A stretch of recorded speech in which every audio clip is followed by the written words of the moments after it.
Veja nesta edição, pesquisa do Diese revela impacto das greves de 2012. Hospital Barros Barreto realiza campanha contra a hepatite C. Amazonas promove estudo piloto para auxiliar tratamento contra vírus HIV. Testes apontam praias impróprias para banho na região metropolitana de Belém. Seminário debate situação da mulher encarcerada no estado do Pará. Papa Francisco nomeia novo bispo para a diocese de Abaetetuba. Livro apresenta os traços de Lande nas igrejas da Amazônia. Igreja do Carmo, patrimônio histórico de Belém, está sendo restaurada. E vamos falar sobre a Operação Verão 2013 da Polícia Rodoviária Federal. Hoje é quarta-feira, 3 de julho, e o Nazaré Notícias está no ar.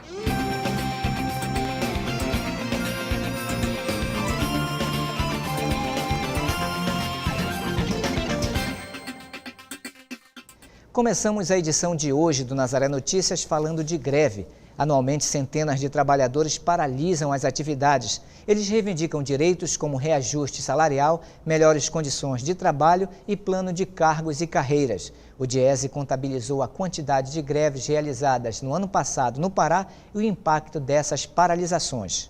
Os trabalhadores protestaram por melhores salários. O motivo foi o mesmo nas 873 manifestações registradas em 2012 pelo Diese. 53% das greves ocorreram no setor privado e 47% no público. Na verdade, as greves acontecem por uma resolução errada, às vezes numa mesa de negociação. Os anos passam e houve um avanço muito grande, não só da classe trabalhadora, mas principalmente da classe patronal, no sentido da negociação em si. Mas em alguns setores, ou por motivo de pressão maior, ou por motivo da conjuntura, essas negociações tendem a ter problema. A área financeira, por exemplo, às vezes acontece na área de Estado. E isso tem levado, em algum momento, à greve, porque o trabalhador entende que tem uma inflação que corrói o salário. Se ele não repor aquele seu salário, ou não avançar nos direitos trabalhistas que se tem direitos consagrados, ele tem que recorrer a algum tipo de movimentação. E, via de regra, isso ocorre nas greves. Na esfera privada, cresceu o número de greves no setor industrial, de 131 em 2011 para 330 em 2012. Na indústria da construção e do mobiliário, o número de greves cresceu de 52 em 2011 para 62 ano passado. E entre os trabalhadores metalúrgicos, o crescimento foi maior, de 60 para 244 em 2012. As greves totalizaram cerca de 87 mil horas paradas, um crescimento de 37% em relação a 2011. Só na esfera privada, em protesto, os trabalhadores deixaram de exercer as atividades durante 15 mil horas. Isso é muito ruim, né, para o país. É por isso que nós não estamos louvando as greves. O estudo do Diese mostrou toda a diversidade que nós temos numa greve ao longo de um período. Mas o importante colocar que o bom é que nós tenhamos numa mesa de negociação resultados bons para as partes, porque negociação é aquilo que é bom para as partes. Perda salarial, você não tem nem que discutir, você tem que repor, porque perda já ocorreu há 12 meses, é fruto de 12 meses. E os preços continuam subindo. Então, os trabalhadores têm que se virar, têm que se mexer no sentido de fazer com que essas perdas não aumentem. E uma das maneiras é negociando os seus salários, os planos de cargos, a questão de direitos trabalhistas, né? Situações que ainda hoje, num país que está entrando no primeiro mundo, infelizmente ainda temos.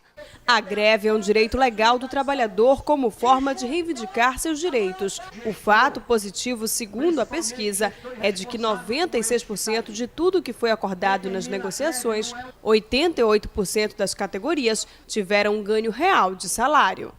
Médicos de todo o país fazem hoje atos públicos para protestar contra a vinda de médicos estrangeiros para o Brasil. Para eles, o país tem número suficiente de profissionais para suprir a demanda. Eles também exigem mais qualidade na saúde. Segundo a categoria, o baixo investimento na saúde pública é o principal problema do setor. Em Belém, a passeata se concentrou em frente à Santa Casa de Misericórdia. Os manifestantes caminharam pelas principais ruas dos bairros O Marizal e Nazaré até a Secretaria Estadual de Saúde. Também houve manifestação em frente ao pronto-socorro municipal da 14 de março. E durante toda esta semana acontece no Hospital Universitário João de Jesus Barros Barreto, em Belém, uma campanha contra a hepatite C. O objetivo da ação é realizar testes rápidos para a detecção do vírus da doença. A reportagem é de Caroline Guimarães e João Siqueira. A ação acontece em todo o país e realiza testes em pessoas que apresentem algum fator de risco para a doença. Com o tema Hepatite C, quebre o silêncio, a campanha visa quebrar de fato o silêncio de uma doença que pode ficar até 20 anos no organismo sem se manifestar. O objetivo é detectar o mais precocemente possível as pessoas que têm o vírus da hepatite C. 2% das pessoas, elas são portadoras do vírus. E às vezes não sabem, na maioria das vezes não sabem, e quando vão se dar conta, já estão com a doença numa fase um tanto mais avançada. O vírus da hepatite C afeta pessoas no mundo inteiro. São mais de 500 milhões de infectados e 90% desta população só descobre a doença quando ela já está avançada. No Brasil, estimativas apontam cerca de 3 milhões de infectados e esta doença é a principal causa de transplantes de fígado no país. Dona Maria já realizou o teste. Ela prefere se manter informada a ter que apresentar um quadro grave. Porque eu acho interessante a gente saber como é que está a saúde da gente, se tratando de hepatite C.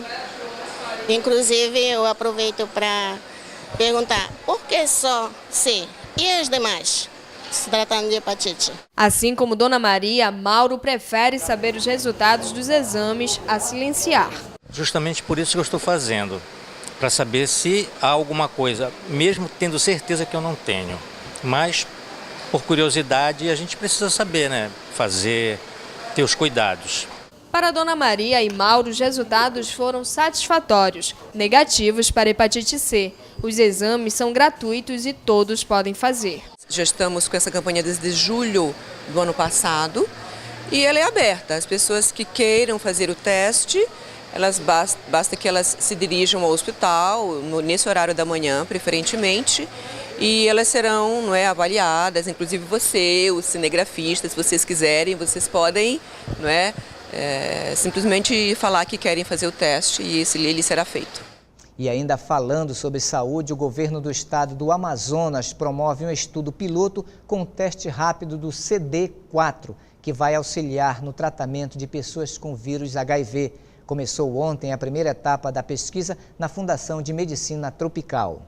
Considerado um avanço para o sistema de saúde do estado, o teste rápido de CD4 vai auxiliar no tratamento de pessoas infectadas pelo vírus da AIDS. O Amazonas é o primeiro a realizar a pesquisa. Desde um princípio, nós tínhamos essa visão de que no Amazonas, onde nós temos áreas muito remotas e de difícil acesso, a importância desse tipo de tecnologia rápida, ela vem melhorar em muito a qualidade de vida das pessoas. De acordo com dados do Ministério da Saúde, cerca de 30 mil novos casos da doença são detectados por ano no Brasil. A taxa de incidência está em torno de 20 casos por 100 mil habitantes. De 2011 para 2012, houve um aumento de 200 casos no Amazonas.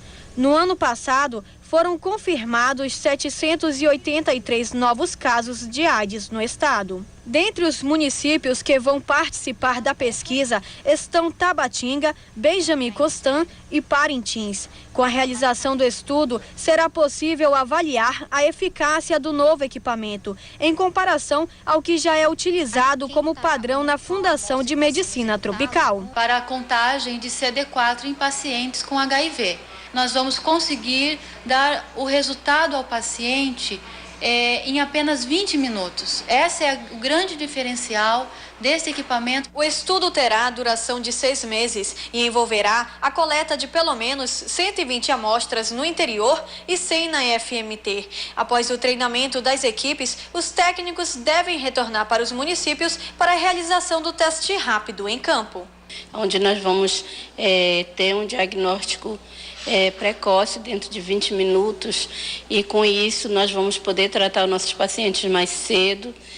Para a gente em Parintins que estamos com alto índice de HIV, vai ser de fundamental importância.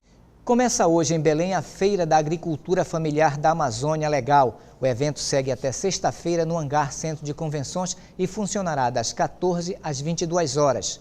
Com entrada franca, a feira reúne caravanas de agricultores e expositores de 80 municípios paraenses, agricultores familiares, extrativistas, pescadores, quilombolas e indígenas vão apresentar mais de 600 produtos diferentes entre artesanatos, alimentos, cerâmica e produtos em couro. Fazem parte da programação palestras, mesas redondas, oficinas e cursos de qualificação. A Polícia Rodoviária Federal no Pará deu início à Operação Verão 2013. A ação tem como objetivo reduzir os acidentes nas rodovias do estado durante o período das férias escolares. Nesta época do ano, aumenta muito o fluxo de veículos nas estradas paraenses. A repórter Caliane Guimarães está com o inspetor Max Daniel, da Polícia Rodoviária Federal, e tem mais informações sobre a operação. Carol. É isso mesmo, Marcos. Começa neste primeiro final de semana de julho a Operação Férias Escolares da Polícia Rodoviária Federal. E quem está aqui ao meu lado é o inspetor Max Daniel, da Polícia Rodoviária. Inspetor, obrigada por conversar conosco. A operação inicia já neste final de semana, né? Qual é o objetivo dela? Exato, a operação inicia agora já na sexta-feira e se prorroga até o dia 28. O intuito da operação é garantir uma maior segurança aos que transitam as rodovias federais, na área tanto na questão de trânsito quanto na questão de policiamento. Estaremos atuando com 310 policiais em escala de 24 horas de revezamento, atuando na fiscalização das rodovias federais, com foco principalmente no trânsito com relação a combater os excessos que muitas vezes levam a acidentes graves. Agora existem muitas orientações para os condutores que estão pegando a estrada, né, nesse período de férias. Quais são as principais orientações da Polícia Rodoviária? Inicialmente, o cuidado primeiro é com o veículo, ver se o veículo está em boas condições de traficabilidade, verificar pneus, freios, sistema de iluminação e os equipamentos obrigatórios. Verificar também a situação do licenciamento do veículo, se já não está vencido, da habilitação. Muitas viagens podem parar por causa dessa situação, né, numa fiscalização. E ao transitar na via, obedecer às normas de trânsito com relação à velocidade, não transitar pelo acostamento, principalmente nos trechos de congestionamento, não ultrapassar em local proibido, só ultrapassar se tiver certeza que dá para ultrapassar com segurança e no caso de período chuvoso, manter uma distância maior com o veículo da frente, reduzir a velocidade, acender a luz baixa e acionar o limpador de para-brisa, que deve também ser uma questão a ser observada, que deve estar em bom estado de funcionamento. Estas questões, como dirigir pelo acostamento, ultrapassagens indevidas, são as principais causas ainda de acidentes nas estradas, né? Exato, nós temos nesses períodos de grande movimentação, principalmente na BR-316, que é o nosso foco maior nesse período aí de férias escolares, a BR-316 do quilômetro 0 ao 20, né? E também ali no trecho entre Castanhal e Santa Maria, que é onde ocorre acidentes muitas vezes graves por conta do excesso de velocidade, ultrapassagens devidas, e também a BR-308 que leva ali a Bragança.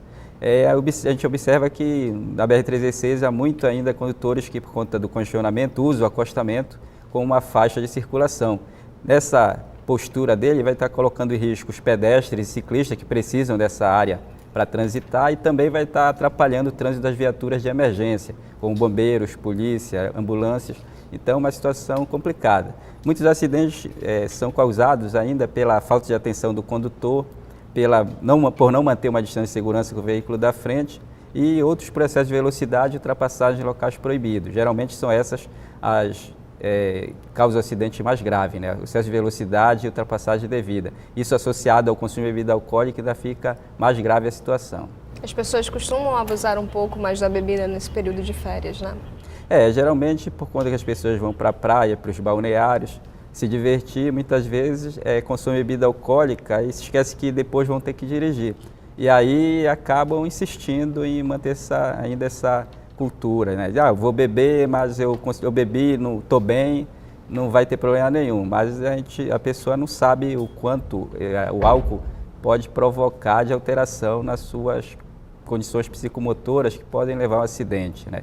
Muitas vezes pode levar a pessoa a ficar mais eufórica, a usar uma velocidade indevida ou então perder mesmo a noção de distância, né, com relação aos outros veículos, velocidade e acabar se envolvendo no acidente.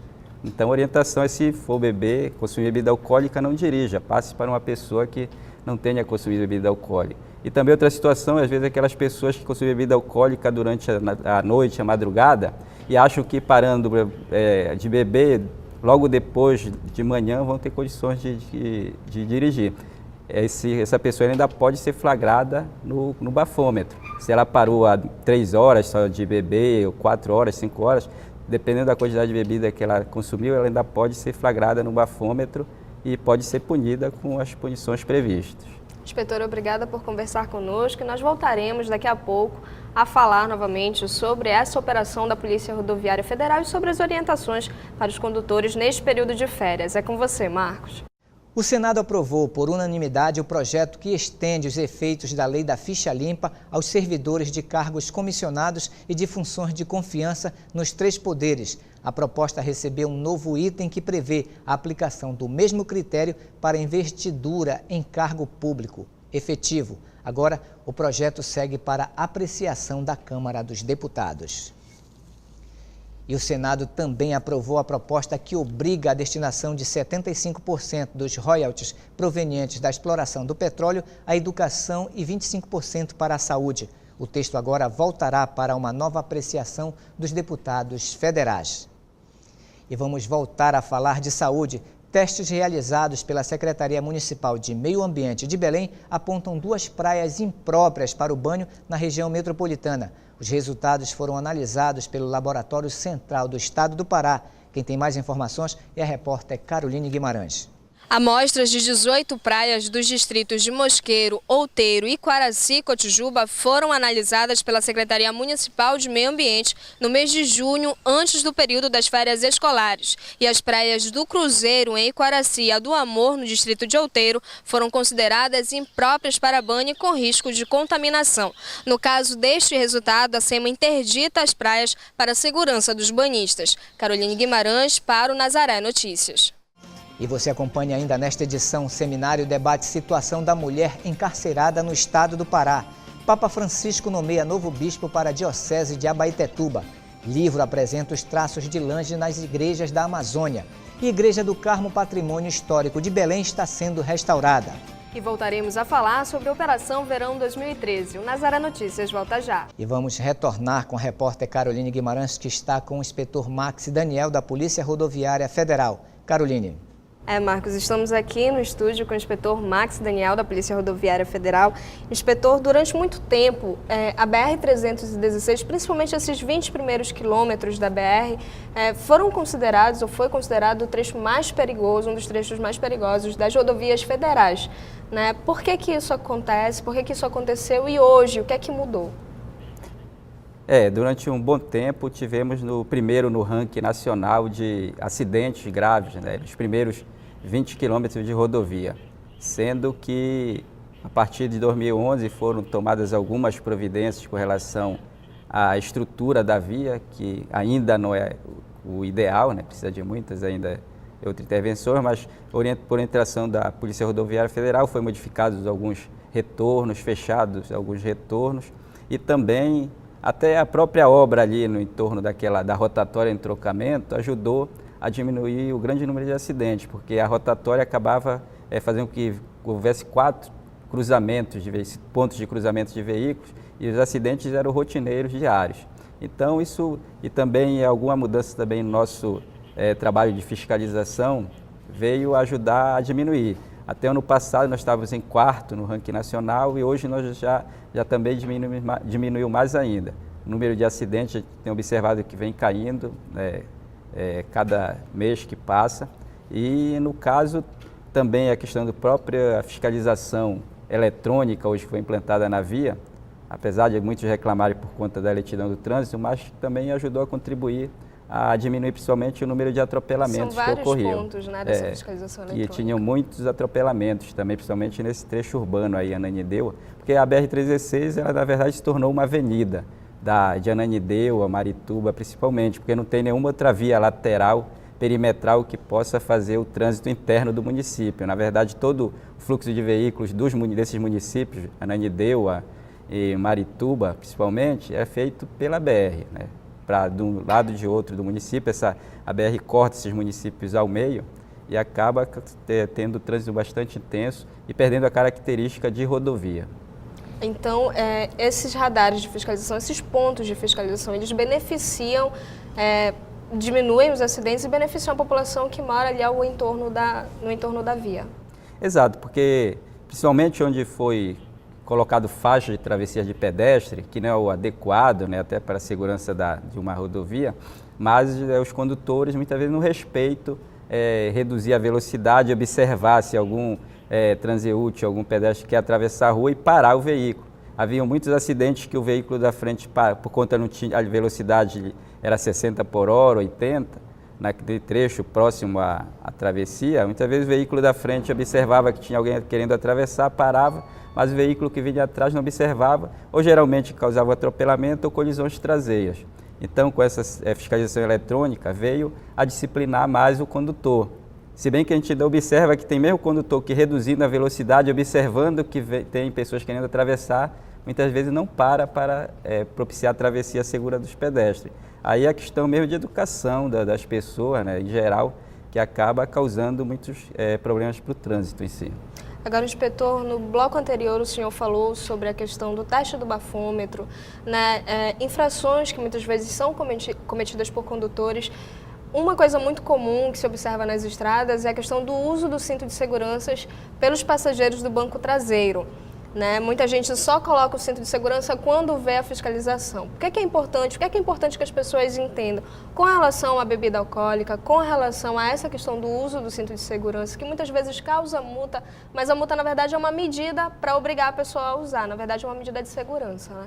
Exato. O Código de Trânsito Brasileiro, a legislação foi criada justamente para beneficiar, garantir a segurança das pessoas, né? Inclusive diz que é o Código Cidadão, porque o primeiro item logo diz que o cidadão tem direito a um trânsito seguro que garanta a sua vida também, né? E também ele dá atenção principalmente para o pedestre, que é o elo mais fraco da cadeia e do trânsito, que não tem nenhuma proteção. Mas aí as pessoas muitas vezes, se elas agissem com bom senso, elas verificariam que é preciso usar o cinto de segurança, o capacete de segurança, é preciso respeitar o limite de velocidade, os locais proibidos de ultrapassar, mas muitas vezes é preciso punir as pessoas para que elas possam, né, tomar as medidas adequadas de segurança. A gente observa que, com relação ao cinto de segurança, o condutor e o passageiro ao lado geralmente usam o cinto de segurança, mas os passageiros que vêm no banco de trás não usam. Então, por conta do quê? É o condutor que tem que orientar os passageiros. Vamos começar a viagem, coloca o cinto de segurança e tal, para a proteção de nós que estamos no veículo. Porque se a pessoa do banco de trás não usa o cinto de segurança, ela não coloca só em risco a vida dela, ela coloca também de quem vai na frente. Porque numa colisão frontal com velocidade alta, essa pessoa que está atrás, ela é arremessada para cima das pessoas que estão no banco dianteiro e até mesmo contra o para-brisa, vindo a ter um agravamento do acidente, né? Com relação ao uso do capacete também. Ele não vai prevenir o acidente, mas se houver um acidente, o motociclista está caindo, previne de não ter uma lesão cerebral, minimiza. E com relação às outras normas de trânsito, sinalizar, por exemplo, muitas pessoas não sinalizam se vai trocar de faixa, se vai ultrapassar, se vai convergir à direita, à esquerda. É fundamental que ultrapasse, não já fazendo a manobra, mas a intenção inicial, eu estou com a intenção de pegar a faixa da direita ou da esquerda. Então, antes de fazer essa manobra, sinalizar para que o condutor do veículo que vem atrás possa se precaver, ou até mesmo o pedestre que quer atravessar uma rua, ele poder ver que a pessoa vai dobrar e que ele então não vai esperar para depois atravessar. Então, essas medidas, na verdade, o fundamental não é a questão de se preocupar com a multa, mas com a segurança. Muitas vezes as pessoas até acham que enganam o agente de trânsito, mas estão enganando a si mesmo, né? Quando, eu vou passar a ter fiscalização e vou colocar o cinto. Depois que sair da fiscalização, eu tiro o cinto. Não sabe o risco que corre. Ela está enganando, está brincando, né? Ela pode enganar o agente de trânsito, mas não pode enganar o destino, a morte, né? Então tem que ter cuidado com a sua segurança. Inspetor, muito obrigada por suas informações, uma boa operação, e a gente espera que no final do mês, quando a gente voltar a conversar, tenhamos boas notícias dessa operação da PRF. É com você, Marcos. De acordo com o levantamento da Telebrasil, os acessos à internet banda larga cresceram 37% em um ano. Cerca de 28 milhões de novos acessos foram ativados no mês de maio, em comparação a 2012. O segmento de banda larga móvel foi o que apresentou maior aumento, chegando a 45%. O número representa cerca de 82 milhões de acessos. A banda larga móvel chegou a 451 novos municípios em 2012 e apresentou um crescimento de 13%. A banda larga fixa teve crescimento de 14%. A Superintendência do Sistema Penitenciário do Pará termina hoje em Belém o seminário que debate a situação da mulher encarcerada no estado. Este é o primeiro seminário que trabalha gênero e sistema prisional e busca sensibilizar os servidores penitenciários do Pará e a sociedade civil sobre o tratamento dado às internas.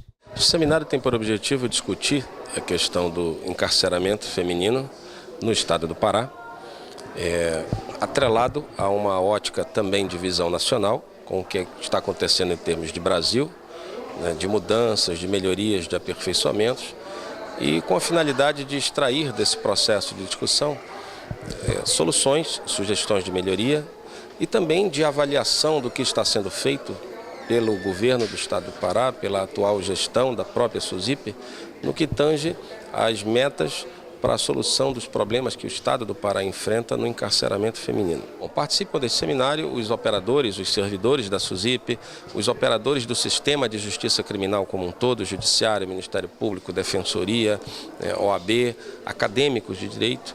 Nós temos cerca de 150 inscritos. O estado do Pará possui cerca de 12 mil internos. Parte desta população é composta por mulheres e elas se concentram na região metropolitana de Belém. Bom, no Pará, e isso não é diferente do Brasil, a principal característica, e é uma característica ruim, é que o encarceramento feminino ele é polarizado só na capital.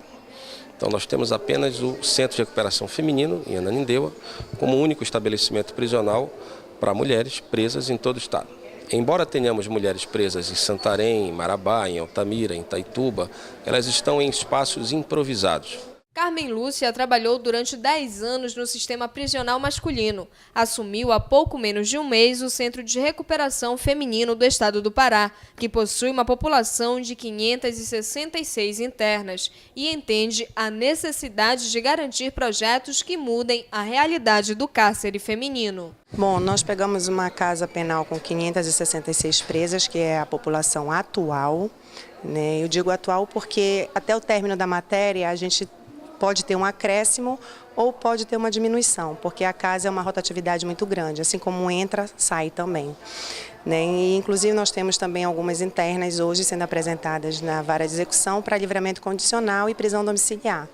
O seminário busca esclarecer e melhorar o atendimento às encarceradas e aumentar os projetos direcionados a esta população que muitas vezes é discriminada. Então nós temos que voltar ao nosso estudo e a nossa política pública, né, chamar as igrejas para desenvolver um trabalho mais eficaz, não só dentro do cárcere como fora dele. Né, buscar aquele jovem, né, que está ali na rua para que ele possa refletir e ver que o caminho que ele está tomando, as coisas que ele está fazendo de errado, pode levá-lo a ser encarcerado. Foi nomeado hoje pelo Papa Francisco o novo bispo da Diocese de Abaetetuba. É o paraense José Maria Chaves dos Reis, que atualmente ocupa o cargo de vigário-geral e reitor do Seminário Maior da Diocese de Cametá. Monsenhor José Maria é natural de Oeiras do Pará e foi ordenado sacerdote em novembro de 1996. Foi reitor do Seminário Menor de Oeiras entre 1996 a 2012 e também foi diretor da Escola Diaconal da Prelazia de Cametá. Monsenhor José Maria foi presidente regional da OCIB, do Regional Norte 2, entre 2009 e 2011. E neste mesmo período foi acompanhante da Pastoral da Juventude do Regional. Desde o ano passado, o novo bispo acompanha o serviço de animação vocacional do Regional Norte 2 da CNBB. E nesta manhã, conversamos por telefone com o novo bispo da Diocese de Abaetetuba, Dom José Maria Chaves dos Reis. Há 15 dias, então, recebi um telefonema da Anunciatura e estava à tarde rezando na Gruta de Nossa Senhora, no Seminário do Bom Pastor, onde trabalho. E ali, a Anunciatura, alguém ligava dizendo que tinha uma um comunicado do Santo Padre, Papa Francisco. Naturalmente, quando você escuta isso, você já leva um grande susto, mas ao mesmo tempo ali olhava para a imagem de Nossa Senhora do qual eu estava rezando e dizia para ela, seja qual for a notícia, desde já estou me colocando sobre o seu mandato, sobre o seu carinho, sobre sua proteção. E o comunicado da Anunciatura era que eu tinha sido escolhido ser bispo da Diocese de Abaetetuba. Claro que o primeiro momento nos assusta, não é? Você pensa, se sente impotente diante de um grande trabalho que a igreja está lhe pedindo. Mas depois pedi um tempo para pensar, 2, 3 dias, e disse, já que desde a minha ordenação que me entreguei para a igreja de Jesus Cristo e prometia à igreja que ia viver para ela. Naturalmente não saberia que a igreja me pediu um dia para ser bispo, mas a igreja me pede isso agora e eu não podia dizer não. Então, pela fé em Deus e pela minha obediência à Santa Igreja e pelo amor à missão à igreja, me coloquei à disposição. E é assim que estou me colocando, né? A serviço do povo de Deus, da igreja toda, especialmente da igreja da Diocese de Abaetetuba. O povo de Abaetetuba, uma igreja muito viva, uma igreja bonita, com as comunidades bem planejadas, com celebrações vivas, conheço porque são próximos daqui da nossa Diocese de Cametá, os catequistas com um trabalho maravilhoso, os padres missionários ali que estão, as irmãs missionárias, e sei que contarei com um grupo de sacerdotes diocesanos muito bem preparados e que conduzem aquela igreja. Então, nessa perspectiva, nessa certeza de que Deus já nos antecipa, Ele está trabalhando lá há muito tempo, eu serei mais um membro desta igreja que vai para contribuir, para que a missão continue. Então, não vou esperar muita coisa do bispo em si. Naturalmente, a novidade vem que o Espírito Santo vai provocar, vai trazer novas coisas impulsionadas pelo seu amor. Aquilo que for bom para a igreja, que for bom que a Virgem Maria aprove, e isso que nós vamos fazer. E eu vou com muita esperança para esta igreja, com muita abertura no coração. Naturalmente, eu estou me sentindo acolhido por eles. E eles estão na minha vida, nas minhas orações, nas minhas preocupações e no meu ministério, eles fazem também parte. Estão incluídos nesta nova vida que Deus está me chamando agora. E a Diocese de Abaetetuba estava vacante desde a transferência de Dom Flávio Giovenale para a Diocese de Santarém em setembro de 2012. A sagração episcopal de Dom José Maria Chaves dos Reis acontecerá no dia 5 de outubro e será presidida pelo arcebispo de Belém, Dom Alberto Taveira. Uma obra que fala sobre os trabalhos realizados por Antônio Landi aqui na região. A autora do livro, Paula Rodrigues, percorreu as cidades de Cametá, Igarapé-Miri, Acará e Moju, no nordeste do Pará, para conferir os traços do arquiteto. Uma pesquisa que começou em 2007. Paula Rodrigues se empenhou no trabalho de analisar os traços de Landi e compará-los com as igrejas existentes hoje. Tudo começou quando eu entrei para o curso de especialização do Fórum Landi, que é um grupo vinculado ao FPA, que se especializou e trabalha diretamente com as obras desse importante artista italiano, que veio para Belém no século XVIII, deixou inúmeras obras aqui. Landi chegou à Amazônia no século XVIII. Artista do período barroco, deu às suas obras traços mais leves e retos, e é considerado por muitos como o precursor do neoclássico. E suas obras demonstram isso. Mas, a partir desse exame estilístico, a gente consegue comparar e ver, inclusive, o agrado, digamos assim, do que já tinha aqui, do que as pessoas gostavam, o que ele trouxe de inovação e o que, às vezes, até nem foi aceito.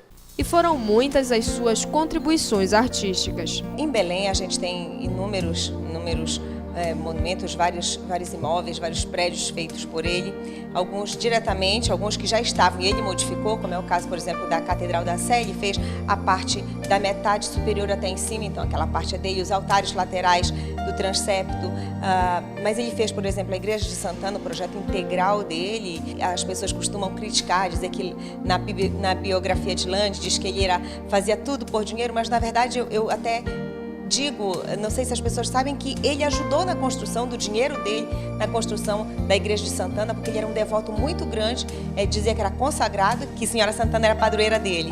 São muitas as contribuições de Landi encontradas na capital paraense, Mas a pesquisa que deu origem ao livro Paroquiais da Amazônia buscou resgatar as igrejas dos interiores. A autora aborda 4 cidades: Cametá, Igarapé-Miri, Acará e Moju. Dentre as possibilidades de estudo, o que me seduziu foi justamente trabalhar com essas igrejas do interior, que é uma parte que as pessoas não têm muito conhecimento, não sabem que Lande também deixou traços por lá, e foi isso que eu tentei resgatar.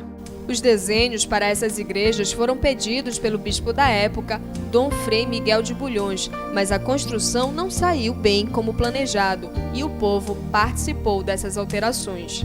Pediu para ele elaborar 3 plantas para igrejas do interior, onde seria uma maior, que foi dedicada a Cametá, a igreja média, digamos assim, de Igarapé-Miri, e uma menor em Gurupá. Sendo que a de Igarapé-Miri, que seria a segunda, deveria ser replicada para todas as demais paróquias da época. As igrejas paroquiais, por isso o nome paroquiais, as pessoas até confundem, né? Mas as igrejas paroquiais da época deveriam ser seguidas. E isso é interessante porque a gente vê que não foi bem assim.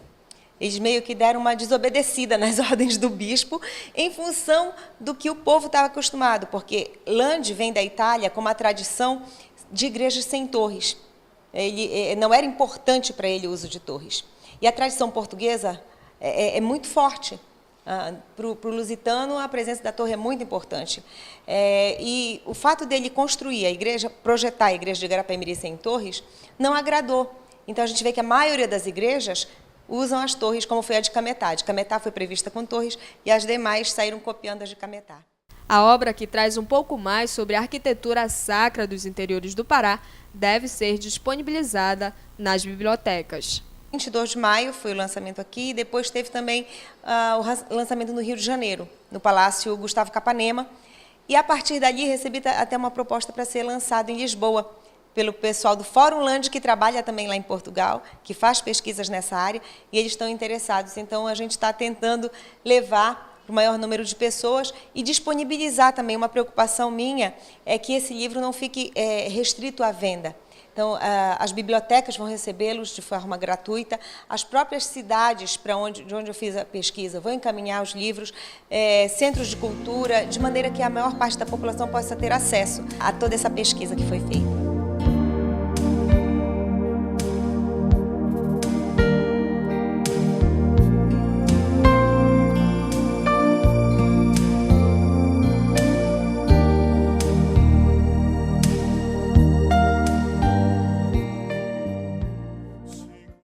Amanhã, no Teatro da Paz, haverá uma programação especial para celebrar os 50 anos da Escola de Música da Universidade Federal do Pará. O concerto contará com as apresentações da Orquestra Altino Pimenta e da Samband Pará. A Escola de Música da UFPA oferece cursos iniciais para crianças em forma de oficinas e cursos livres e cursos preparatórios para o nível técnico, além de licenciatura em música. A apresentação no Teatro da Paz será a partir das 8 horas da noite. Um dos patrimônios históricos da Arquidiocese de Belém está sendo restaurado, a Igreja de Nossa Senhora do Carmo, na Cidade Velha, que passa por obras que devem durar 14 meses. Há 4 meses em obras, as paredes da igreja já ganham cores. As infiltrações foram retiradas e a pintura está sendo restaurada. A obra civil iniciou no telhado porque os vazamentos prejudicavam todo o trabalho interno. E estamos criando estruturas em cima, no telhado, para que não possa mais acontecer, para que não aconteça mais esse tipo de problemas de infiltrações. Praticamente é o telhado que dura 2/3 do cronograma, é o telhado. A estrutura ganhou novos mecanismos. Para acabar com o problema do telhado, os técnicos retiraram uma calha de zinco que havia, porque este material oxida com o tempo. Ela foi substituída por uma calha de concreto. Logo depois foi colocada uma subcobertura de alumínio para evitar a penetração da água. Depois da recuperação da cobertura, as telhas danificadas serão substituídas. Simultâneo à obra civil, acontece a restauração da parte artística. No coro, os técnicos repõem a pintura dos afrescos. A Arquidiocese de Belém acompanha todo o trabalho.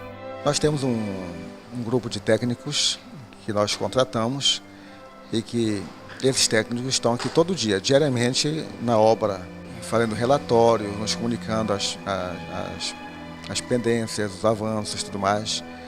Temos outra pessoa que organiza o trabalho, não é? Uma outra técnica que gerencia o trabalho. Além das nossas visitas periódicas à igreja, para acompanhar, ver o que está acontecendo, falar com o engenheiro responsável, ler os relatórios. É um trabalho que vale a pena porque a gente acompanha do início ao fim da obra e sabe quais são os avanços, onde é mais difícil o trabalho, onde é mais fácil. A restauração está prevista para durar 14 meses. As obras iniciaram dia 18 de fevereiro de 2013. 55 operários estão envolvidos no trabalho. Nós viemos para o coro, que ele está bem frontal à igreja, porque era a área mais afetada. Mas a partir de agora, quando nós terminarmos esse serviço no coro, nós vamos passar para a parte da Capela Mor, que foi onde nasceu a igreja, e é onde nós vamos realmente começar para sair de vez, né? Quer dizer, vamos lá para o fundo da igreja e a partir daí vai vendo todos os serviços acompanhando, de restauro e de telhado por cima. A igreja de Nossa Senhora do Carmo é uma das mais antigas da Arquidiocese de Belém. Datada do século XVII, possui o estilo clássico. Foi tombada como patrimônio histórico em 1941. Às vezes se pensa que um patrimônio é só da igreja e só a igreja tem que recuperar esse patrimônio. É um erro. A igreja, embora dona, ela precisa contar com o apoio de entidades, do governo, da comunidade, para que o patrimônio não se perca.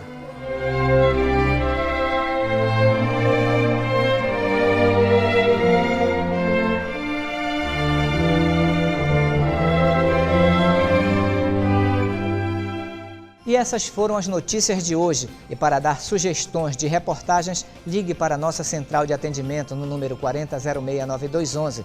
E se você quiser rever os nossos vídeos, acesse o portal www.fundacionazaré.com.br ou entre na nossa página no Facebook.